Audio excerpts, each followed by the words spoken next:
Պարոն Գրիգորյան, հերթական դեպքն է տեղի ունեցել ավտոբուսում, դանակահարության ինչպես կգնահատեք։ Իրականում ամեն դեպքում իհարկե շատ վատ դեպք է տեղի ունեցել, բայց դանակահարություն մի քիչ շատ ագնացող է հնչում, փառք Աստծո վարորդի հետ ամեն ինչ նորմալ է, արդեն տանն է, այսինքն տենց ինչ-որ տևական բժշկական հսկողության տակ գտնվելու անհրաժեշտություն չի եղել, ինչը իրականում չի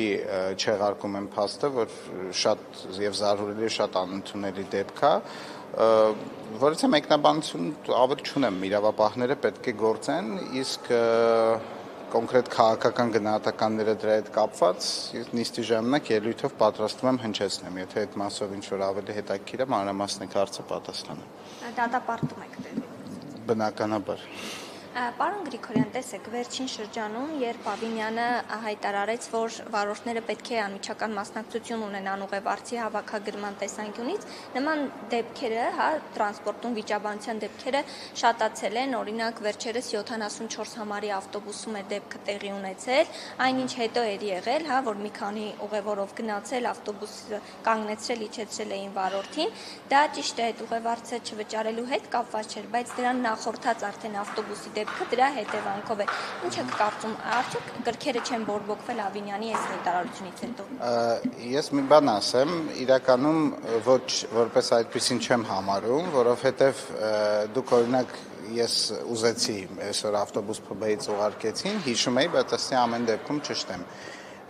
Մենք մեր մոտ ապրիլ ամիսն է, հունվարից սկսած, հələ 25 թվականը չեմ ասել հանեն, հունվարից սկսած տենց ամիս չի եղել, որ մենք ծեծ կրտուքի միջադեպ եւ մասնավորապես վարորդին ծեծի ենթարկելու դեպք չունենանք։ Բայց ժամանակ ինչից էր, այդ ժամանակ էլ քաղաքապետը չէր հայտարարել, որ պետք է ուղևորցի հավաքագրմանը վարորդները մասնակցեն, շատ դրամաբանական է ու բազմիցս ենք ասել, որ աշխարհի շատ քաղաքներում այդ նույն պրակտիկան գոյություն ունի, հակափաստարկ չի հնչում, ուղղակի ասում է դե մեր մոտ այդպես պետքա չլինի։ Դե մեր մոտ այդպես չէր, եթե մենք հավաքագրման հետ խնդիր չունենայինք, այդպես չէր լինի, այսինքն սա ըստ էության ոչ թե անգամ պրևենտիվ քայլ է, այլ փաստացի արձագանքն է քաղաքային իշխանության նրան, որ աննորմալ թվերի էր հասել չվճարումները հանրային տրանսպորտում եւ այդ դրա ֆոնին ոչ մեկ չէր ասել, դե գիտեք, քանի որ ժողովուրդը չի վճարում, նորմալ է, որ մեր հանրային տրանսպորտը գնալով չի բարելավում։ Չէ, պարտականությունը մնում էր, բայց այն ներհոսքը գումարային, որը տրամաբանորեն պետք է լիներ, չէր ապահովում եւ հիմա քաղաքը բնականաբար գործողություններ է կատարում, որպեսզի այդ ներհոսքը ապահովի, այդ ներհոսքը արդեն ապահովում է, բայց էլի եմ ասում, այն մարդիկ, ովքեր հիմա խոսում են, սենց ասում են, վայ, բռնություն վարորդի նկատմամբ, ես իհարկե գնահատում եմ շատ, որ այնուամենայնիվ դատապարտող ելույթներ հնչեցին հավաքանուն դիմադիր գործընկերներից, բայց այդ նույն կարող է մի դեպք ավել, երկու դեպք պակաս, բայց այդ երևույթը անընդհատ կա մեր հանրային տրանսպորտում, բայց այդքան սրտացավությունը վարորդների նկատմամբ ուր էր մինչև էս։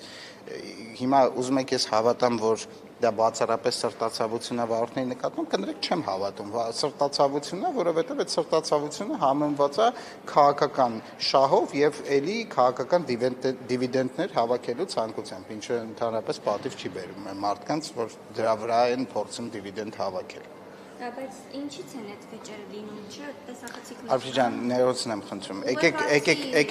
Եկեք բանը, ես հիմա բառացի թարգմանեմ, չգիտեմ այդպես է թե չէ, բայց հիվանդ գլխից առողջի վրա չտեղափոխենք, էլի։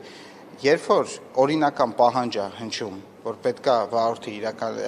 պետքա ուղևորը ներողություն եմ խնդրում, ուղևորցը վճարի եւ դրանի պատասխան մարդը բռնությամբ է պատասխանում, այդտեղ միանշանակ է ով է մեղավոր։ Կներեք, ես շատ կարող է գրեհիկ օրինակ է, բայց ես ինձ հիշացնում է այն, ասենք, խավարամիտ եւ լրիվ անհիմն մտքերը, որ էլի եմ ասում, շատ ներողություն եմ խնդրում այս օրինակի համար, բայց որ ասենք կանայք ենթարկվում են բռնության ու մի հատ ասում են դե կինն էր մեղավոր, ինչեր ուժ ժամի դուրս եկել տանից, էլի, հազար ներողություն, երբ որ կա ակնհայտ օրինազանցը, ակնհայտ է ով է օրինազանց եւ պետք չի այդտեղ արհեստական երանգներ փնտրել կամ ներմուծել։ Չի կա, անգամ եթե վարորդը իրավունք չունի կամ չգիտեմ, որը ունի 100 անգամ բացատրեցինք արդեն, բայց անգամ եթե վարորդը իրան կոպիտ եւ այլն ինչ որ ասում է իջեք կամ ես չեմ վարում եւ այլն եւ անգամ եթե դրել հետ համաձայն չի նշանակում պետքա մարդուն դանակով խփես։ Ու այդտեղ էլի եմ ասում, այդ բայցերը խնդրում եմ մի արեք, որտեղ կա դեպքեր պայմանագրում վարորդների կա նման կերպ։ Այո, ինչպես ասեցի, այո, եւ քաղաքապետն էլ հայտարարել, ձևակերպված է, որ կարող են եւ պետք է ուղևորներին հիշեցնեն վճարը կատարելու անհրաժեշտության մասին եւ եթե վճարումը չի իրականացվում, ինձ թվում է շատ տրամաբանական է ոչ միայն հանրային տրանսպորտում, այլ առասարակ ծառայությունների մատուցման ոլորտում, որ եթե անձը չի վճարում ծառայության վճարը, այդ դեպքում ծառայությունը կարող է չմատուցվել։ Չեմ ասում, որ մեր դեպքում դա տեղական տուրք կամ վճարա սահմանված հիմա կոնկրետ չեմ հիշում, որը ըստ օրենքի պետք է նախապես վճարվի մինչև ծառայությունից օգտվել։ Այսինքն այնտեղ իրավական այնտեղ որտեղ որ սև կատումի փնտրեք մոտ սենյակում, իրոք էս դեպքն է, էլի, միանշանակ պետք է դատապարտվի բռնությունը եւ վերջակետ, առանց բայցերի, առանց ասելու, ներողություն եմ խնդրում, գիտեք ինչ տպավորություն է, մի հատ բան ասեմ, էլի, չէ, ես ձեր մասի, ես ասում եմ կարա կանգնացնի ասի, չէ՞, որտեղ թե ծառայության համար չի վճարում, ծառայությունը կարող չմատուցվի։ Դուք որ գնաք սրճարան եւ դեմից ասեք, ես ձեզ չեմ վճարելու, ինչ պատվերել տակ, հաստատ ձեզ չեն, ես ասում եմ եթե վստահ եմ որ վճարում եք, վստահ եմ նաեւ որ տրանսպորտում եք վճարում։ Բայց մի հատ ուրիշ բան ասեմ, էլի, այդ ընդդիմադիր գործընկերները, որ ասում են դե դուք եք մեղավոր կամ ձեր կայացած, որ ներողություն եմ խնդրում, իրենք այսքան ընդդիմադիր ելույթներ են ունենում։ Հիմա ամենևին չեմ ցանկանում եւ համարում եմ, որ շատ անթույլատրելի է։ Հիմա որ ինքը դուրս գան փողոցում մեկը իրենց բռնության ենթարկի, իրենց քաղաքական հայացքների համար։ Ու ես կանգնեմ ասեմ, դե հա իհարկե բռնությունը դատապարտելի է, բայց դուք էլ այդպես ընդդիմադիր ելույթներ մի ունեցեք։ Նորմալ կլինի։ Չէ, հետեւաբար պետք չի, եթե բռնություն ա եղել, եկեք ասեք բռնություն ա եղել, անընդունելի է, վերջակետ։ Նիկոլյան, հաճախ նաև սարքերի հետ կապված խնդիրներ են առաջանում։ Ով է, դուք օգտվում եք հանրային տրանսպորտից եւ շատ հաճախ ձեր մոտ խնդիրներ է առաջանում։ Իսկապես։ Այսինքն ես տրանսպորտի մեջ եմ, շատ մարդիկ չեն կարող։ Չէ, ներողություն, շատ մարդկանց չէ, ձեր դեպքում խնդիր է առաջանում։ Շատ բարի, ես ձեզ խնդրում եմ, մեր այս հարցազրույց շատ բարի, բանկային քարտի տարբերակով։ Բոլոր վալիդատորները անխտիր։ Հաճախ նաև Երկուսն էլ իրար հետ։ Շատ բարի, ես խնդրում եմ մեր հարցազրույցից հետո, եթե այդ կրիչը ձեզ մոտական 16 թիվը հիշում եք, մի հատ իրար հետ ուսումնասիրենք, հասկանանք ինչու՞մ է պատճառը, որտեղ ես ոչինչ չեմ պնդում, բայց երբ որ կար խնդիրներ համակարգային եւ ծավալուն, մենք դրա մասին հայտարարում ենք եւ երբեք չենք ասում, որ դրանք չկան։ Այսօր արդեն օրական 500,000-ից ավել գործարք է տեղի ունենում այդ համակարգով։ Երբ որ համակարգը 500,000-ից ավել գործարք է սպասարկում, այդ արդեն նշանակում է, որ համակարգային լայնածավալ խնդիրներ համակարգում չկան։ Իհարկե, եթե միտքը ինչի որ պետք է 1 միլիոն լիներ, բայց ակնհայտ է, որ մենք այդքան ուղևորահոսք չունենք։ Կոնկրետ ձեր առանձին դեպքը եկեք ուսումնասիրենք, որտեղ հաճախ լինում է այլ խնդիրներով պայմանավորված, ես ոչինչ չեմ պնդում։ Եվ ասվում է, որ համակարգը ունի խնդիր։ Մենք ձեր դեպքը ուսումնասիրենք, հետո ես կամ դուք հրապարակային կասենք ինչու մեր բանը։ Մի քաղաքացի արձանագրեց, որ մի քանի անգամ փորձելուց հետո հենց մի քանի, այսինքն մերժեց, բայց մի քանի անգամ էլ գումարը տարավ։ Այդ դեպքերը, որ հայտարարվել է, որ մի քանի անգամ գումարը տարվել եւ այլն, չկա այդպես դեպք, որի մասին ներկայացնեմ, ես անձամբ այդ դեպքը ուսումնասիրել եմ արդեն երևի 50-ից ավել նման ահազանգ, ոչ մի դեպքում դա չի հաստատվել։ Ուղղակի ոչ մի դեպքում։ Ես կարամ ասեմ, որ դեպքում է դա լինում։ Ուրեմն, քանի որ մեր համակարգը գանձումը իրականացնում է ոչ թե հենց այդ պահին, այլ ավելի ուշ բանկային քարտից։ Օրինակ, եթե բանկային քարտի վրա չի լինում գումար կամ ինչ-ինչ պատճառներով համակարգը օրինակ հասանելի չի լինում, մեր առկա համակարգն էլ է խնդիրներ ունենում, ոչ շատ հաճախ, բայց պատահում է։ Եվ անձը օրինակ այդ ժամանակ պահում է վալիդատորի վրա եւ քանի որ այդ պահին գանձումը չի իրականացվում, բացվում է, ասենք եկեք մետրոյի օրինակով ասենք, որ բացնի տուրնիկետը բացվում է, այդ մարդը իր ուղևորությունը իրականացնում է։ Իր մոտ ձևավորվում է պարտք։ Ինքը այդ ժամանակ չի մտնում ստուգում, գանձեց թե չգանձեց, այսինքն օգտվել է նորմալ է, գիտի թե գանձել է։ Երբ որ երեկոյան նորից գալիս է օգտվելու, ինքը արդեն պարտքի ցուցակում է, որ ունի չկատարված պարտավորություն։ Այդ ժամանակ երբ որ պահում է վալիդատորի վրա, վալիդատորը բնականաբար մերժում է, բայց որ տեսնում է քարտ ունեցող, պարտք ունեցող քարտը իրեն դիմում է, այդ ժամանակ գանձման փորձ է իրականացնում եւ այդ ժամանակ այն առավոտվա գանձումը իրականացվում է, մարդու մոտ տպավորություն է, որ վալիդատորը մերժեց, բայց գանձումը իրականացեց, դա առավոտվա գանձումն է, դա այդ պահի գանձումը չի։ Ու դրանից հետո որ նորից են փորձում, արդեն քարտը դուրս է եկածած լինում պարտքերի ցանկից եւ օգտվել ստացվում է։ Բոլոր դեպքերը բացառություն իրոք հիմա չեմ հիշում, իսկ կարծում եմ չի եղել։ Բոլոր դեպքերը, երբ որ հայտարարվել է, որ տենց խնդիր կա, պարզվել է այդ իրավիճակն է։ Կարամ եւս մի իրավիճակ նկարագրեմ, երբ որ քաղաքացիներին թվում է թե ավել գումար է գանձվում։ տրանսպորտից օգտվելու օրը ու գանձումը կարա իրականացվի մոբայլ բենքինգով մի քանի օր հետո եւ դա մենակ տրանսպորտի գործարքներին չի վերաբերվում, բոլոր գործարքներին է վերաբերվում։ Դուք բացեք ձեր գործարքների պատմությունը, տեսեք, գանձման օրը միշտ համընկնում է այդ վճարման օրվա հետ, թե չէ, վստահեցնում եմ, որ 2-3 օրվա տարբերություն է լինում, երբեմն լինում է գիշերվա ժամին է։ Մարդը ասում է, այս ժամին տրանսպորտից չեմ օգտվել։ Այդ ժամանակ մենք ուրիշ վարժություն ենք անում, ասում ենք շատ բարի, օրինակ ապրիլի 1-ից ապրիլի 10-ը։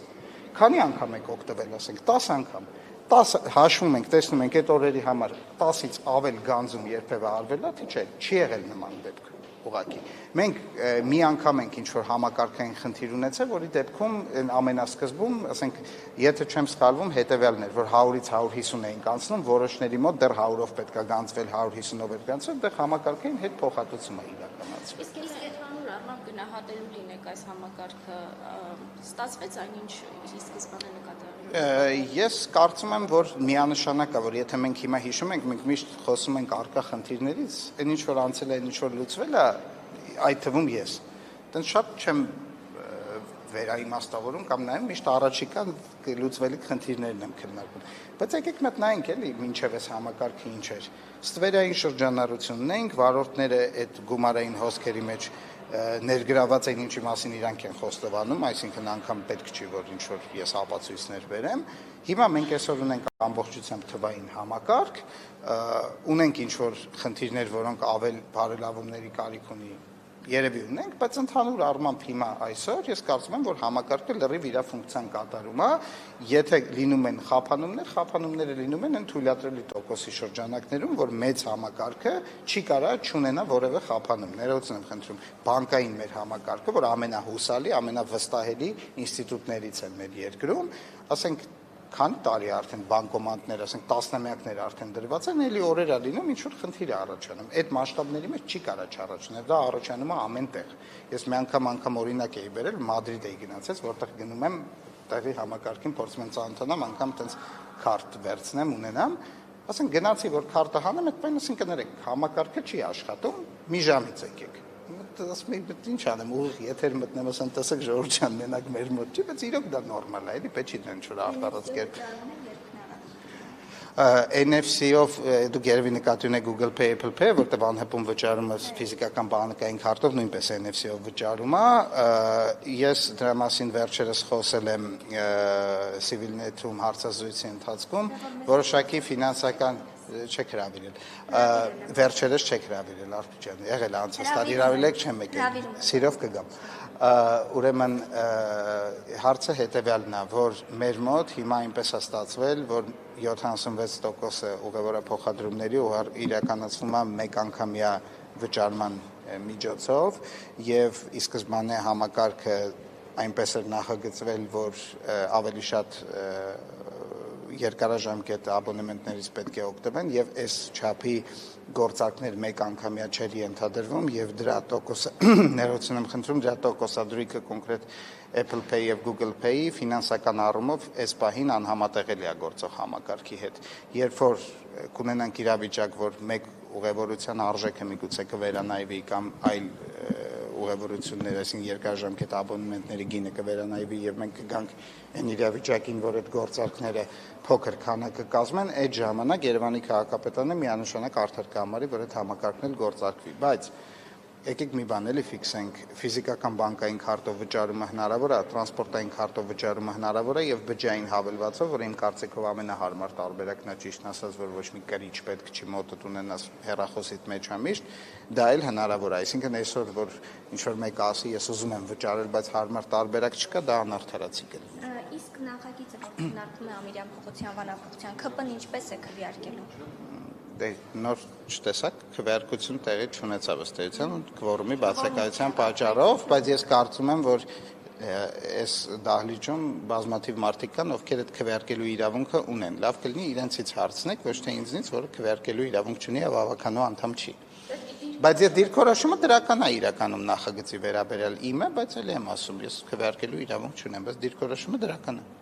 Պարոն Գրիգորյան, կապված քաղաքացու օրվա հետ նշվելու է շաբաթ օրը, համայնքային բյուջեից ինչ-որ ֆինանսավորումներ Այդ գործընթացը շատ լավ է, որ նշվել է, կարծում եմ գնալով ավելի ու ավելի մեծ մասշտաբով այդ տոնը պետք է նշվի եւ կարեւորվի, բայց կոնկրետ քանի որ այդ միջոցառման կազմակերպչական աշխատանքները ես չեմ համակարգում, չեմ կարող ձեզ ճշգրիտ թվեր նշել կամ առհասարակ տրամադրվել է գումար, թե ոչ չգիտեմ ճիշտ ասած։